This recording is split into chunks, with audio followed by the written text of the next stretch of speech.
অভিষেক, বলছি তুমি নিজে একজন পুলিশ অফিসার হয়ে গুটিয়ে থাকলে চলবে? হ্যাঁ, আরে বাবা, বাসরাত তো জাগতেই হবে, এটাই তো ম্যান্ডেটরি নাকি? হ্যাঁ, আমার নাচ জামাইকে একদম বিরক্ত করো না, ওকে ওর মতন থাকতে দাও দেখিনি। দিদির বাসর ঘরে তুমি কি করছো ঠাম্মি? এই তুই চুপ কর, এত কথা বলছিস যে? আগে তো তোর চলতো না ঠাম্মিকে ছাড়া। ঠাম্মি আজকের দিনটা ছেড়ে দাও, বাচ্চা ছেলে ভুল করে বলে ফেলেছে আজকের দিনটা। না না, আমি কোনো ছাড়াছাড়িতে নেই বাপু, তোমরা আমার নাচ জামাইকে বিরক্ত করবে, আমি সেই জন্য এখানে এসে বসে আছি, বুঝেছো? আর তাছাড়া তাকেও তো একটু আপ্যায়ন করতে হবে নাকি? মানে এইভাবে লজ্জা দেবেন না প্লিজ। আরে না না, তুমি এদের চেনো না এখনো, সেই জন্য আমি বসে আছি, না হলেই এরা সকলে মিলে বাঁদরামি শুরু করে দেবে তোমার সঙ্গে, বুঝেছো? তুমি কি সারা রাত থাকবে ঠাম্মি? হ্যাঁ থাকবো, তাতে তোর কি? খুব ভালো কথা, আপনি থাকবেন। আমরা না বরং ঠাম্মির কাছ থেকে এ বাড়ির গল্প শুনবো। এই এত বড় বাড়ি, বিরাট নিশ্চয়ই গল্প থাকবে। না না না না না অভিষেক, এইভাবে কাটানো যাবে না। ঠাম্মি তোমাকে আরেকদিন ভালো করে গল্প বলে শোনাবে। আজকে তুমি তোমার গান গাওয়াটাকে কোনোভাবেই এড়াতে পারবে না। না না, এড়িয়ে যাবে কেন? গান তো গাইবে। কি বাবা জীবন, গাও না, একটু শুনি তোমার গলা। থাক না, স্যার গান গাইলে আবার চিৎকারের মতন শোনাবে। গান নয়, দাদা কিন্তু আসলে খুব ভালো নাচতে পারে। নাচ, ডান্স, আই বাস। উফ, রনিতা, তুমি কোথা থেকে জানলে যে আমি নাচতে পারি? আমি কোনো নাচ ফাচ পারি না। মানে? আরে এখন এসব বললে হবে না, আমি কিন্তু জানি তুমি খুব ভালো নাচতে পারো, আর আমি তো ছবিও দেখেছি। হোক হোক, আরে নাচ হয়ে যাক, হয়ে যাক। আচ্ছা, তুমি যে এত ভালো নাচতে জানো সেটা তো তুমি আমাকে আগে কখনো বলোনি। শ্রী, এদের কথা বিশ্বাস করো না, ওটা কলেজ টাইমের কথা। আচ্ছা আচ্ছা ঠিক আছে, অভিষেক যখন লজ্জা পাচ্ছে তাহলে পুটিমা তুই শুরু কর না, তুই একটা গান দিয়ে শুরু কর দেখি। এই এক মিনিট, এই তো সবাই তোমরা ওকে নিয়ে পড়েছিলে, হঠাৎ করে আমার দিকে ঘুরলে কেন সবাই তোমরা? তোর দিকে তো ঘুরবই, এত সুন্দর গান গাস তুই।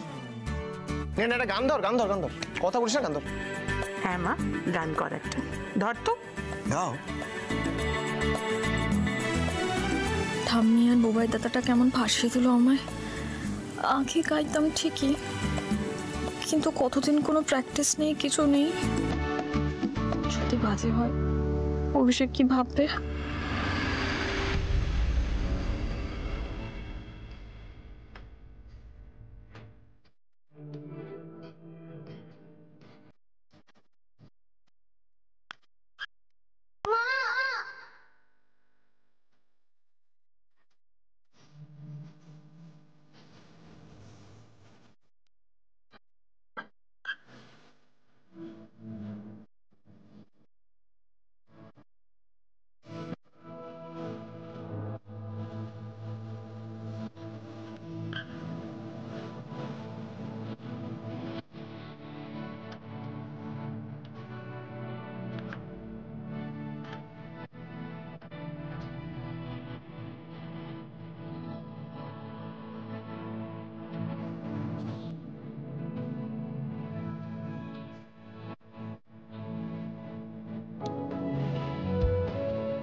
সত্যি পুটিটা কি ভালো।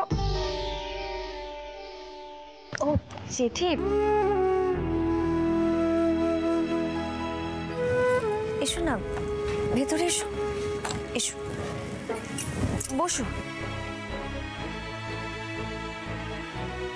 হাত দিয়ে চোখের জল মুছলেই বুঝি সঙ্গে সঙ্গে কান্না থেমে যায়?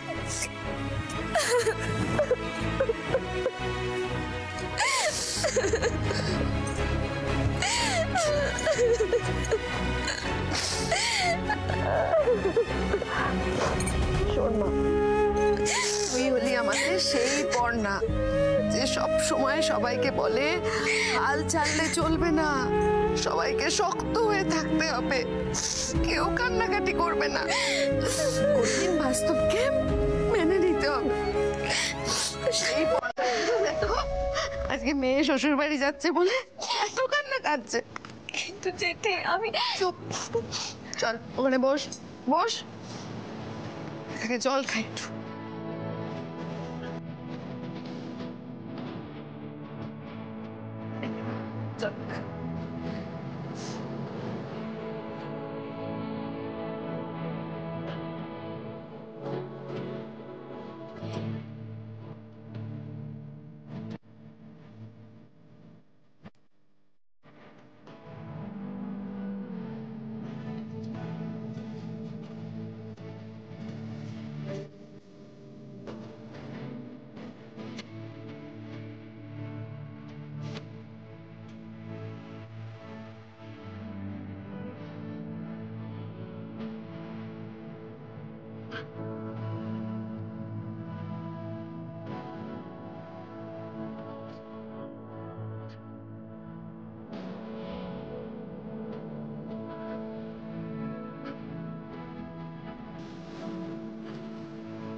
দারুণ দারুণ, কে আবার দারুণ দারুণ, খুব ভালো।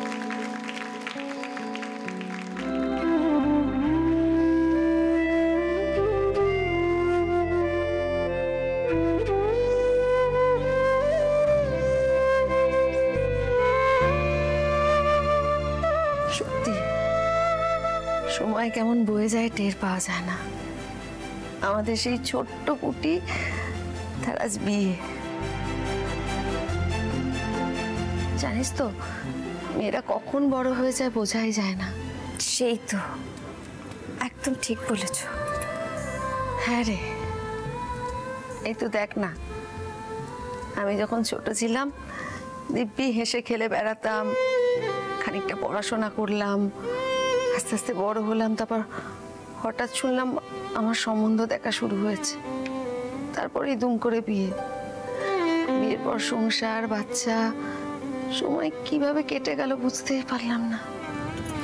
জানো তো জেঠি, আমার মাও ঠিক এই কথাটাই বলতো, মেয়েরা যে কবে বড় হয়ে যায় টেরই পাওয়া যায় না।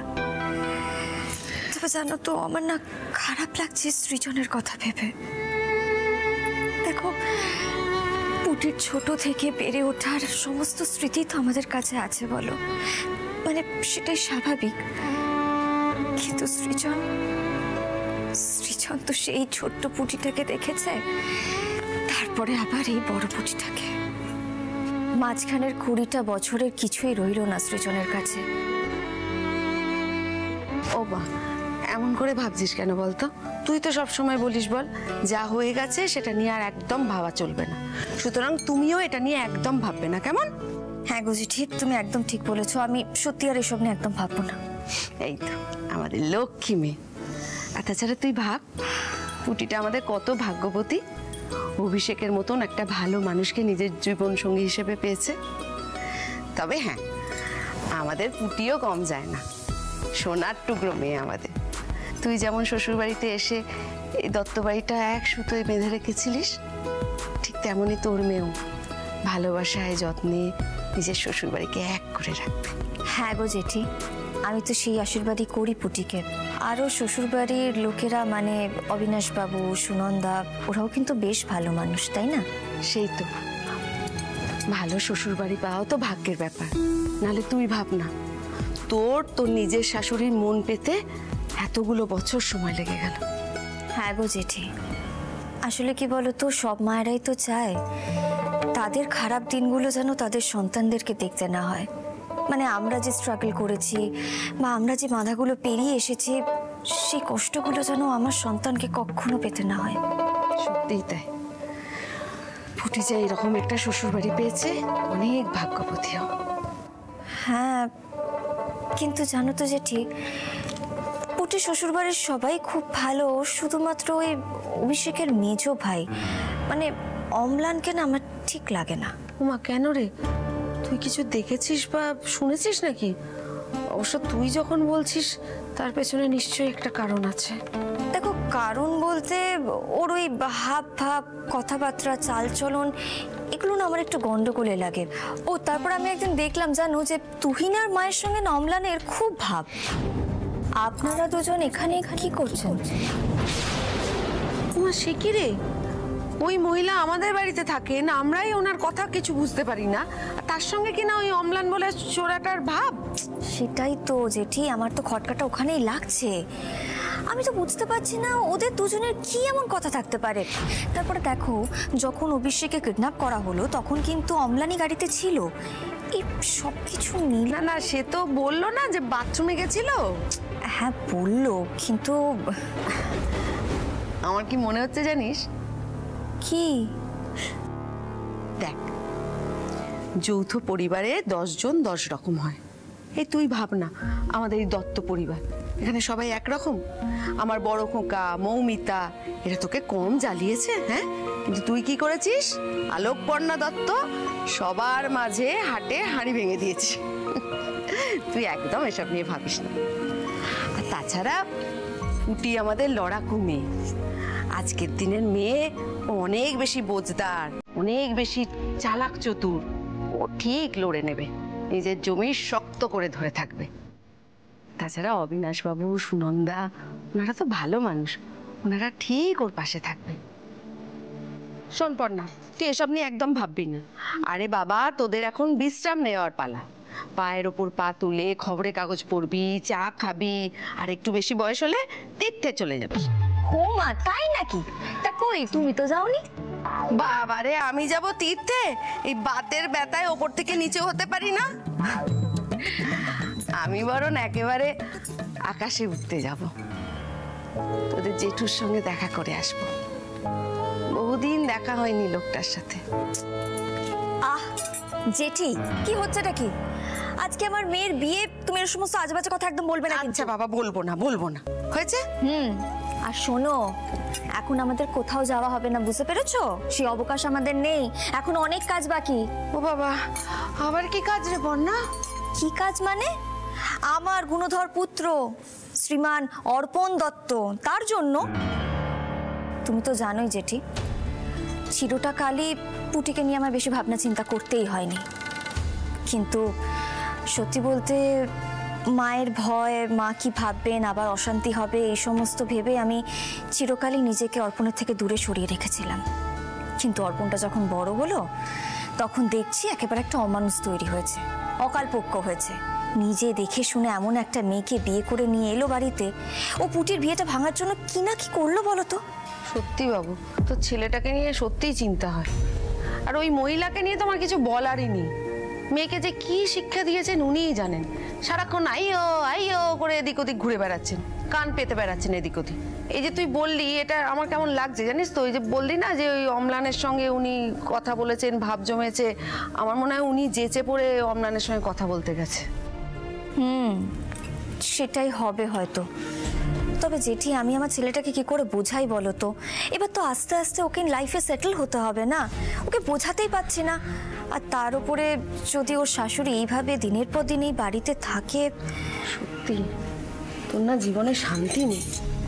যাকে বাদ দে, তুই এখন পুটিটার বিয়েটা মিটে যেতে দে। হ্যাঁ গো, এই তো কালকে থেকে বাড়িটা আবার ফাঁকা হয়ে যাবে। আমার মেয়েটা কালকের পর শ্বশুর বাড়ি চলে যাবে।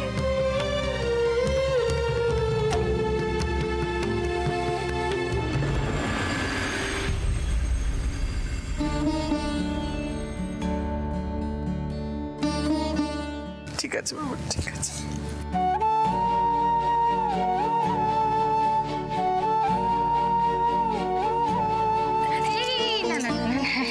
ঠিক আছে, ঠিক আছে।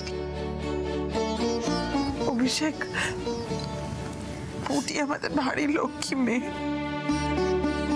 ছোটবেলা থেকে কখনো বকাঝকা খুব একটা খায়নি, বুঝেছো তো? আসলে বুদ্ধিমান তো, তাই নিজেই বুঝেছে তো কোনটা ভুল আর কোনটা ঠিক। তা বাবা, তুমি যেন ওকে বেশি বকাঝকা করো না। হ্যাঁ এ বাবা, ছি, আমি ওকে বকতে যাব কেন? না না বাবা, নতুন জায়গা তো, ভুল ত্রুটি হতেই পারে। তুমি তখন ওকে বুঝিয়ে বলো, ও ঠিক বুঝবে। কি রে মেজো? দেখুন, ওকে আমি কোনো রকম অভিযোগের সুযোগ দেব না, এটুকুনি কথা আপনাদেরকে আমি দিতেই পারি।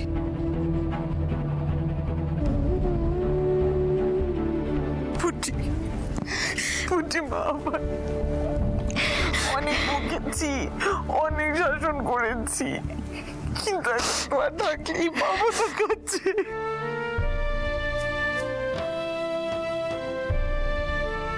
কৃষ্ণা, কি করছো? কি কেন ছেলে মানুষই করছো? তুমি কান্নাকাটি করলে ওর খারাপ লাগবে না? থামো। না না না, আমি আর কাঁদবো না, আর কাঁদবো না, আর কাঁদবো না।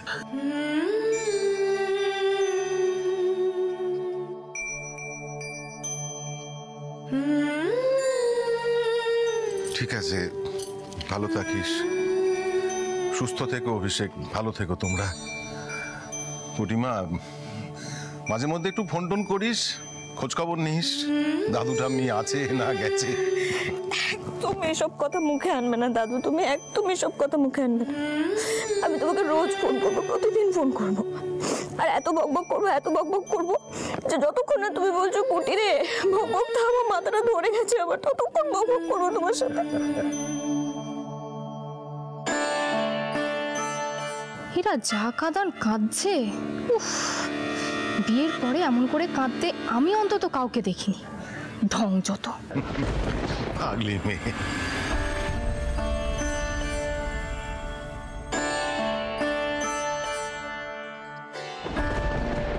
আপনারা তো টেনশন কেন করছেন বলুন তো?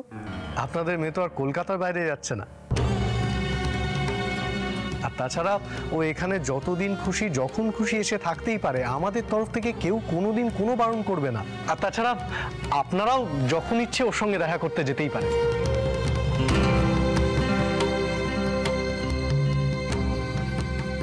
যা প্রণাম কর, যা।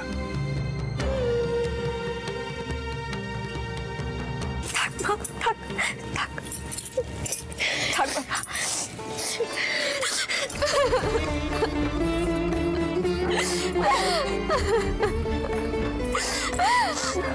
চুপ কর মা, চুপ কর, আর কাঁদিস না, এবার তো শরীর খারাপ হয়ে যাবে। চুপ কর মা। এরকম পচা নিয়ম কে বানিয়েছিল বলো তো? কে বানিয়েছিল এরকম পচা নিয়ম, যেখানে যেখানে অনুষ্ঠান শেষ হয় এরকম চোখের জলে? মুনি, তোর কাছ থেকে তো আমরা এই প্রশ্নগুলো এক্সপেক্ট করি না, বল? তুই তো আমাদের ম্যাচিওর মুনি, তুই কত সুন্দর করে সবকিছুকে সামলাস। তাহলে আজ এখন এই মুহূর্তে এই প্রশ্নগুলো তুলে কেন কেন নিজের মনটাকে দুর্বল করে তুলছিস বলতো? পারছি না রে শক্ত রাখতে, নিজেকে শক্ত রাখতে পারছি না। এবারে যেদিকেই তাকাচ্ছি সেদিকেই একটা না একটা ঘটনা মনে পড়ছে। নিজের বাড়ি ছেড়ে যাওয়া যে কত কষ্টের ব্যাপার সেটা আমি বলে বোঝাতে পারবো না রে। মানে তুই যে বাড়িটায় যাচ্ছিস দেখবি আস্তে আস্তে ওটাই তো নিজের বাড়ি হয়ে উঠবে। হ্যাঁ শ্রী, আমি তোমাকে কথা দিচ্ছি যে তুমি আমাদের বাড়িতে গিয়ে অন্তত লোনলি ফিল করবে না। বলছি এবার মেয়েটা বেরুক, ওনারা তো অনেকক্ষণ ধরে অপেক্ষা করছেন। হ্যাঁ সেই তো ওদিকে আবার বেহানো অপেক্ষা করছেন, তোমরা এবার বেরিয়ে পড়ো বাবা, বেরিয়ে পড়ো। জানো অভিষেক, আমরা আমাদের নাতনিটাকে তোমাদের পরিবারে পাঠাতে পারছি, এটা আমাদের পরম সৌভাগ্য। কি জানো, পুটি তো অল্প বয়স, ওর মাথায় গুরুজনের হাত থাকাটা খুবই প্রয়োজন। তোমার বাবা মাকে আমার খুবই ভালো লেগেছে।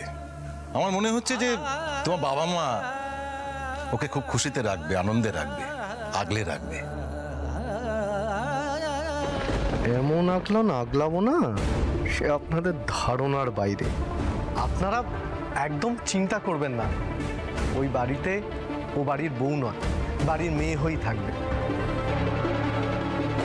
আর তাছাড়া আমার বউ রনিতা, ওকে কি আমার মা বাবা কম যত্ন করে নাকি? আমার বাবা মার তো কোনো মেয়ে নেই, তো ওরা বলতো যে আমাদের বৌমারাই আমাদের মেয়ে হয়ে উঠবে। আসলে কি বলো তো বাবা, আমরা তো মেয়ের বাড়ির লোক, তাই মুখে যাই বলি না কেন আমাদের মনের মধ্যে না একটা একটা সংশয় থাকে। এই যে তুমি আশ্বাসটুকু দিলে আমরা কিন্তু খুব ভরসা পেলাম বাবা। আমি জানি তোমরা দুজনে একসাথে খুব ভালো থাকবে।